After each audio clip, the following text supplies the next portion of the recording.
Jasyn, thanks so much for joining me today to talk about this subject. Jasyn is one of our wonderful therapists here at Expansive Therapy. I wrote a blog post about it really came from I rewatched Girls again and I kind of binged the whole thing start to finish. I hadn't seen it since it was on way back in the day. He's kind of having this weird resurgence.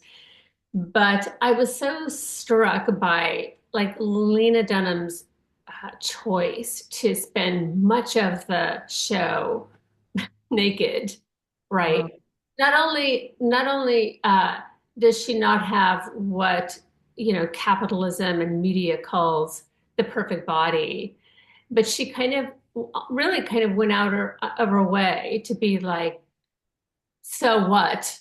And so not only was it the way she was, showing her nudity in sort of like a positive, like in sort of a positive way, but she was also portraying like a lot of awkward sex scenes and things that are not the way we usually see them. And I found myself just kind of fascinated that because I sort of binged it and watched it all together. I loved how my eye was, at the beginning of the show, it's like, wow, wow.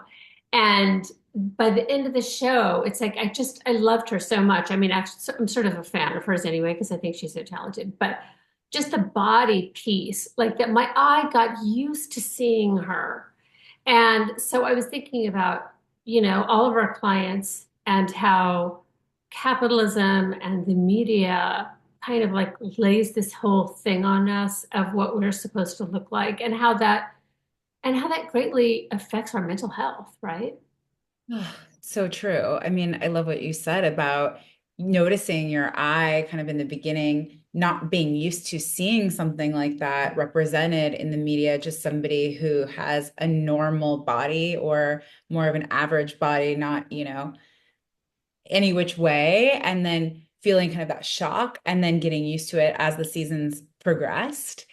Because I think that's like an example of what we probably all go through just kind of day to day of like erasing all of this programming of what an ideal body type is to kind of can we accept, you know, the body we're in. Yes. Yeah. I mean, can we accept the body we're in and can we sort of love our choices? I mean, I think what gets tricky with clients is they really want another body, but I don't know, maybe there's some self-sabotaging, or maybe there's ways in which the body that they want is really not going to be theirs for genetic reasons or whatever. And so, like when we talk about finding acceptance with one's body, that's such a huge task, right? Yeah. And I think, like anything, when we think, oh, if only I had this one thing, it's going to fix my entire life. Similarly, we think, oh, if only I had an eight pack or something, I finally would be able to fall in love, or I finally would get that job I wanted. And, maybe partially that's true to a certain extent because of confidence or whatnot. But I mean, I've had clients who truly believe if unless I'm in this kind of typical media standard of supermodel body, I will not find my person or I will not succeed in life. Yeah. And that's just showing how deeply ingrained this stuff is Oh my into. God. I know, I know. So we just have this one life, and so this balance between what changes, like when people come into therapy, they usually want to make some changes. There's something that's not working for them. And sometimes it's oftentimes there's body image issues, right? When we go through our intake at the beginning, we'll ask them maybe about their relationship to food or, how they feel about themselves personally. And so they might not come in for it, but it will come up oftentimes in the session. And it's this balance of how do you just truly love and accept yourself the way you are right now. And I actually sort of believe, kind of like Carl Rogers, true acceptance of the moment allows change, right? Yeah. So when clients come in and they're really super unhappy with themselves, there's kind of like this. um, inner criticism and kind of a self-defeating thing that sort of keeps the problem or whatever they perceive the problem to be kind of keeping it in place. Does that make sense? Yeah. And I think on that note too, I always, whenever clients come in with body dysmorphia or body image issues, it's really about being realistic of, okay, if you want to make changes, that's okay, for whatever reason, if you have that. And then also, where's the intention behind the change coming from? Is it an unrealistic standard? Is it, can we also make sure that whatever changes you're wanting to make are reasonable? And also, can you make changes from a place of acceptance first and foremost? Because I think making a change from a place of punishment, not just with body image, but anything is kind of a recipe for setting yourself up to fail. So it goes back to that acceptance piece. Really, it does. Totally, totally. It's reminding me of, is the decision and then are the actions coming from a place of love or coming from a place of fear? Like I have to do this because I'm not going to be accepted. So I'm going to go on this diet. I'm going to, it's just again, it's like creating more negativity. Or am I coming from like if I'm entering therapy and one of the things I want to work on is I don't know my feeling about my body. You know, how does if there's changes that one wants to make or acceptance, like how does that just come from a place of love, right?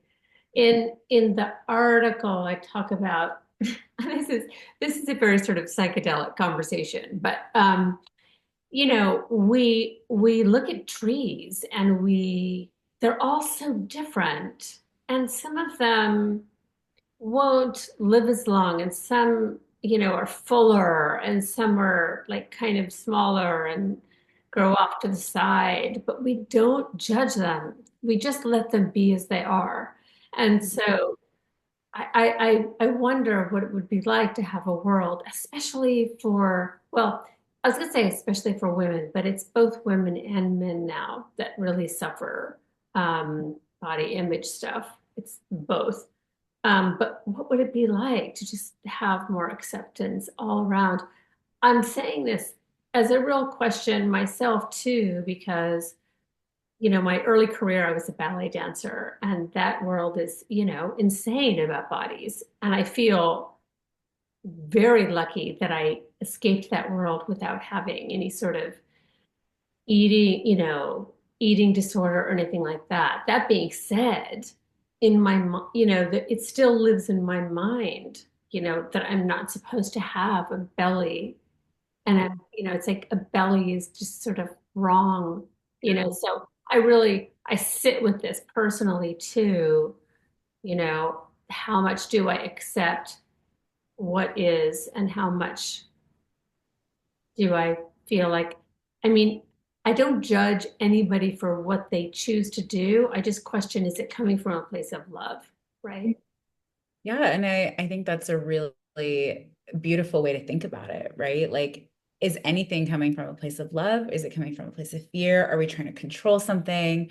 Are we letting something go with kind of compassion around it? And I really liked the tree metaphor in your article because it's such a kind of interesting way of thinking about our bodies, that we're just these kind of vessels and containers. And I think part of it is like what we have been taught or what we think our bodies are for.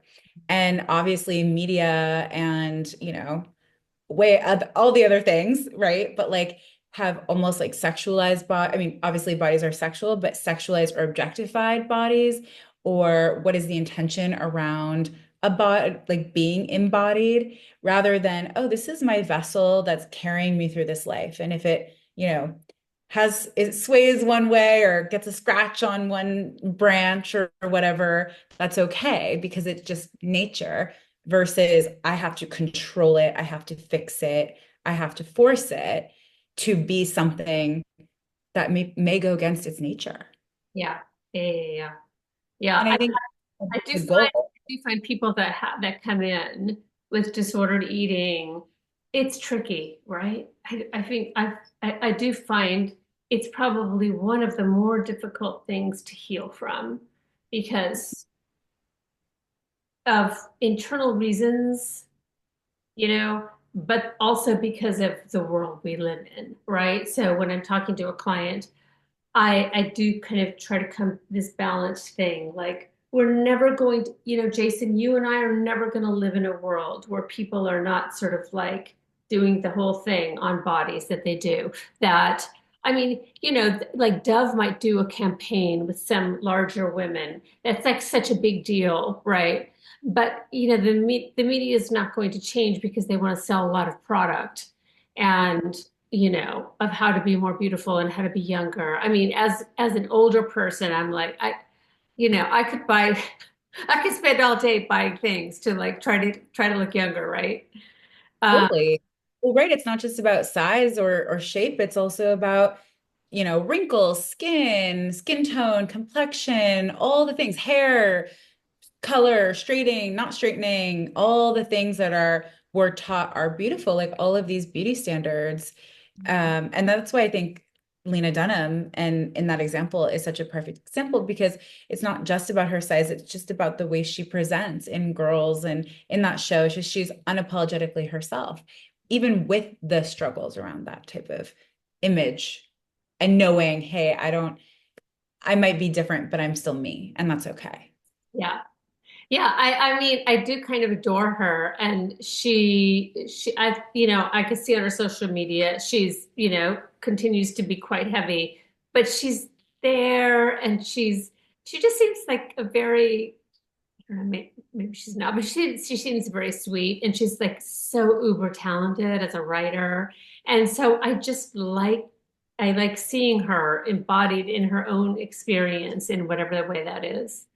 Yeah, and I feel like maybe I might be making this up, but I think that she's talked about her own struggles with accepting her body as is. And I think someone like her is so important because it shows us, yeah, you can be out there and accept yourself and also have difficulty doing so. And both of those things can be real. Yes, it was a radical act, for her to do that in her 20s, to Yeah. be like, this is my body. And, even as it probably was a struggle at times, she just kept making decisions to, I'm going to keep getting out there. I'm going to keep asking you to accept it, right? Mm. Right. She's also confronting the viewer saying, accept me.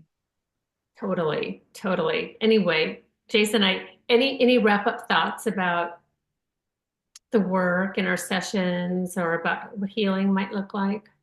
I mean, obviously, as you said, it's such a complex and interdisciplinary topic. There's so much here.